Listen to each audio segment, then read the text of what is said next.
Camarade président Vladimir Poutine, camarade président chef d'État africain,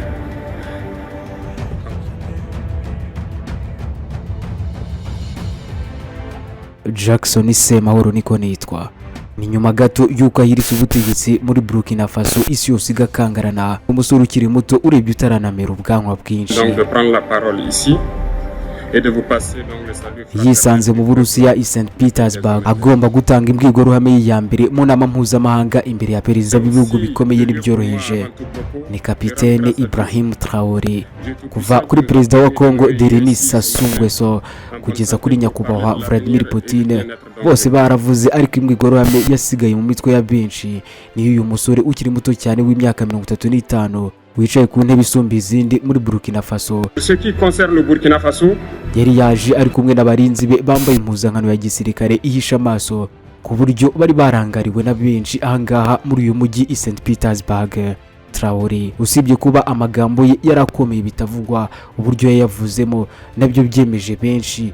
Uyu mugabo ntiyasomaga kandi ntiyanategwaga, ibyatumye benshi bamugereranya na Thomas Sankara, intwari y'iwabo.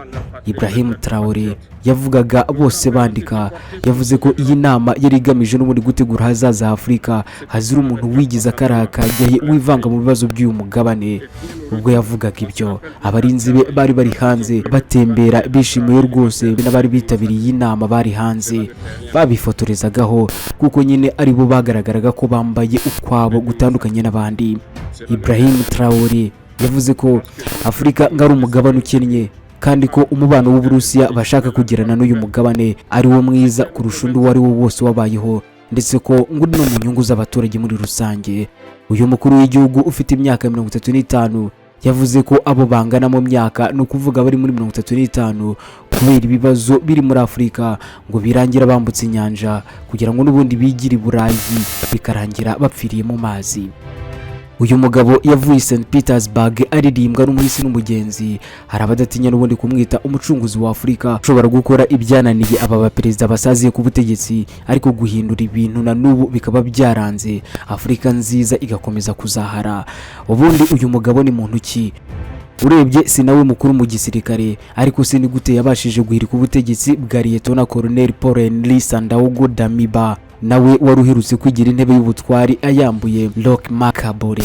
Reka uyu munsi tuganire kuri uyu mugabo, kuri ubu amafoto ye yamaze kumanikwa mu nguni hafi ya zose. Reka uyu munsi tuganire kuri uyu mugabo, kuri ubu amafoto ye yamaze kumanikwa mu nguni zitandukanye z'umurwa mukuru Ouagadougou muri Burkina Faso. Yewe kuri ubu amafoto y'uyu mugabo Ibrahim Traoré abantu bakaba bari kuyagura nk'abagura amasuka mu gihe cy'umuhindo, bakayagurira icyarimwe n'ay'indirimbanyi Thomas Sankara ndetse yewe na Yezu Kristo w'i Nazareti.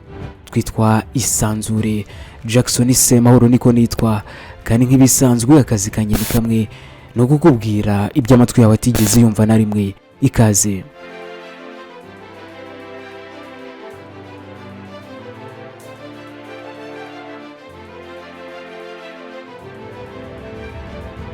Urebye nawe waruzi kapiteni Ibrahim Traoré, ku buryo no kumenya agace ko muri Burkina Faso akomokamo byari ikibazo gikomeye cyane cyashobeye abahanga. Ibi icyakora cyo byari imbere yuko uyu mugabo w'imyaka 34 y'amavuko azamuka cyane mu ntera, ubwo yavaga ku rwego rwo kuba umusirikare wo ku rwego rwa ofisiye muto nka kapiteni, akagera ku rwego rwo kuba perezida muto mu myaka kurusha abandi bose bari kuri iyi si ya rurema, ahigitse Gabriel Boric wa Chili umurusha imyaka 2 yonyine. Ibrahim Traoré ibi yabigezeho nyuma yo guhirika ku butegetsi Lieutenant Colonel Henri Sandaogo Damiba.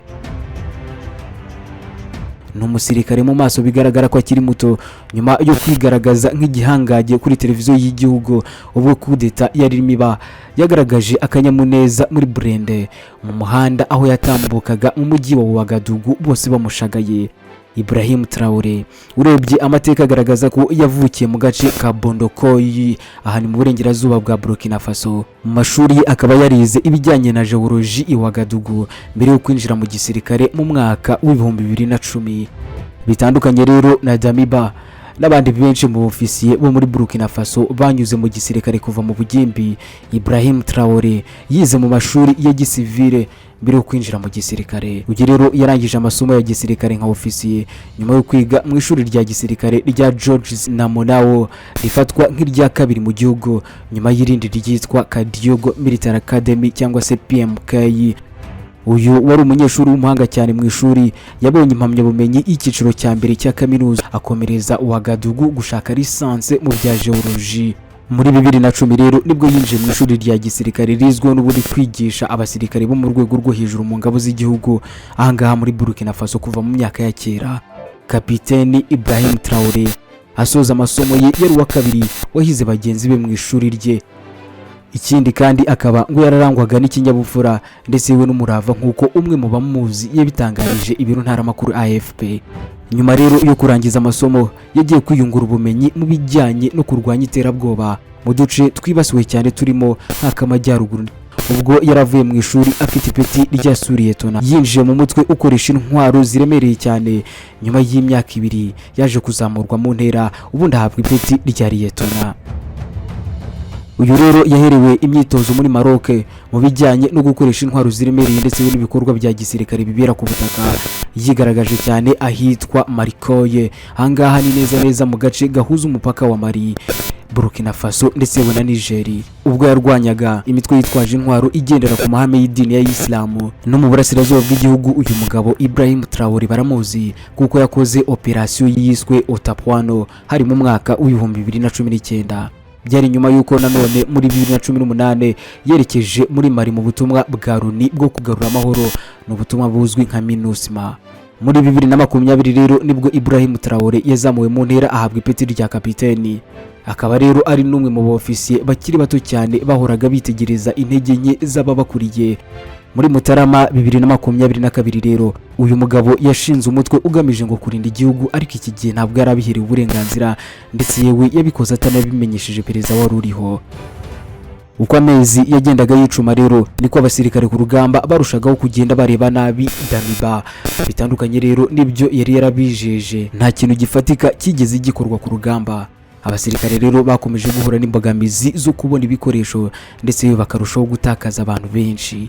Kwa 26 Nzeri imodoka y'abasirikare yaguye mu gico cy'abajihadiste, abagera kuri 11 iki gihe barishwe naho abasivile barenga 50 baburirwa irengero. Mu minsi yakurikiyeho rero kapiteni Ibrahim yagiye i Ouagadougou mu izina ry'abandi batari bishimye. Itariki ya 30 Nzeri rero mu rukerera kumvikanye urusaku rw'imbunda mu mujyi wa Ouagadougou. Iki gihe hari habaye ihirwa ry'ubutegetsi nibwo ryari ritangiye rwose. Mu masaha 48 yakurikiyeho rero Ibrahim Traoré we n'abahungu be bigaragaje nk'abantu badafite ubwoba na buke kandi ko badashidikanya na busa ku gukina n'umuriro wari umeze nabi mu murwa mukuru.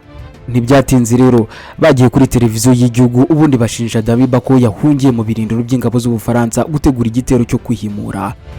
Muri Mutarama uyu mwaka wa 2023 rero ubwo Liyetona Colonel Damiba Sandaogo yahirikaga ubutegetsi, Ibrahim Traoré rero yabaye umwe mu bagize ishyaka ryitwa MPCR, Mouvement Patriotique pour la Sauvegarde et la Restauration, rigizwe ahanini n'agatsiko k'abari bayoboye igihugu icyo gihe. Muri make nguwo Ibrahim Traoré, umusore ukiri muto cyane rwose. Uyu nyuma yo guhirika ubutegetsi muri Burkina Faso, bamwe ntibahwemye n'ubundi kumugaragaza nk'ufite ibyo ahuriyeho bya hafi na Thomas Sankara. Ibrahim Traoré yafashe ubutegetsi nyuma ya coup d'etat yakoreye Liyetona Colonel Paul Henri Sandaogo Damiba. Afite byinshi cyane ahuriyeho na Thomas Sankara, dore ko bombi bari abasirikare bafite ipeti rya kapiteni bagize ku butegetsi ku myaka 34. Bombi rero bahiritse ku butegetsi abasirikare bagenzi babo nyuma y'amezi 8 babufashe.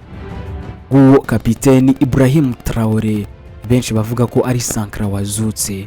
Unyemerere rero nsoreze naho ngaho ubundi tuzahura ubutaha dusasanura n'ibindi.